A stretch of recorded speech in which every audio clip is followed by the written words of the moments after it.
आज मैं लोबिया का दाल बनाती हूँ। बहुत ही सिंपल एंड ऑर्डिनरी एक डिश है, हर घर में बनती है। मैं अपना रेसिपी शेयर कर रही हूँ आप लोगों के साथ। पसंद आई तो मेरे चैनल को लाइक शेयर और सब्सक्राइब जरूर कीजिएगा। तो चलिए शुरू करते हैं। वेलकम टू माय चैनल फानू विद कुकिंग। हाफ कप लोबिया ले लिया मैं यहाँ, अच्छी तरह से साफ कर लिया। अब इसे एक बोल में डाल लेती हूँ और 2-3 बार धोने के बाद इसे सफिशिएंट पानी में भिगो देती हूँ। तो लोबिया को मैं अच्छी तरह से धो लिया और सफिशिएंट पानी डाल दिया। ढक देती हूँ और इसे फ्रिज में रख देती हूँ ओवरनाइट के लिए। सोक भी हो जाएगी और नेक्स्ट दिन मैं इसको बनाऊंगी। नेक्स्ट डे मॉर्निंग है, लोबिया मेरा अच्छी तरह से पानी को सोक कर लिया। इसे कुकर में डाल देती हूँ और थोड़ा सा एक्स्ट्रा पानी डाल दिया और मीडियम फ्लेम पे इसे 3-4 व्हिसल आने तक पका लेती हूँ, या जब तक ये अच्छी तरह से गल ना जाए तब तक इसको पका लेती हूँ।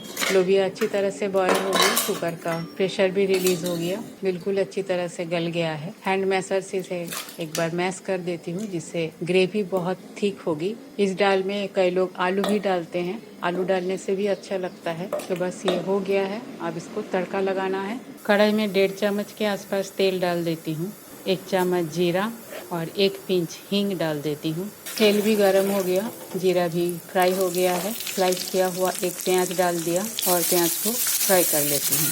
प्याज मेरा फ्राई हो गया है। अब 2 चम्मच प्याज, लहसुन, अदरक, हरी मिर्च या टमाटर का पेस्ट डाल दिया। धनिया का पत्ता भी डाल दिया। 1 चम्मच सब्जी मसाला पाउडर, हल्दी पाउडर। अब सारे मसालों को अच्छी तरह से फ्राई कर लेती हूँ। थोड़ा सा पानी डालती हूँ और मसाला को अच्छी तरह से फ्राई कर लेती हूँ। मसाला मेरा अच्छी तरह से फ्राई हो गया है। अब बॉयल मैश लोबिया को डाल दिया। स्वाद अनुसार नमक डाल देती हूँ। एक बार मिक्स कर लेती हूँ और फ्लेम को मीडियम रख के कढ़ाई को कवर कर देती हूँ और दाल में एक उबाल आने का वेट करती हूँ। दाल में उबाल आ गया है। अब इसमें थोड़ा सा गरम मसाला पाउडर डाल दिया और साथ में कसूरी मेथी को क्रश करके डाल देती हूँ। मिक्स कर लेती हूँ एक बार। अब गैस को बंद करके कढ़ाई को कवर कर देती हूँ और इसे थोड़ी देर के लिए स्टैंडिंग टाइम देती हूँ।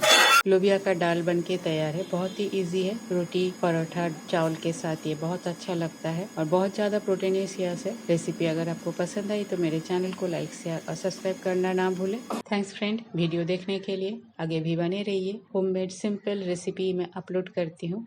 पसंद आई तो अपने फ्रेंड सर्कल, फैमिली के साथ शेयर जरूर कीजिएगा। आज यहाँ तक कि आगे मिलते हैं कोई और एक सिंपल होममेड रेसिपी के साथ। तब तक के लिए bye, have a good day.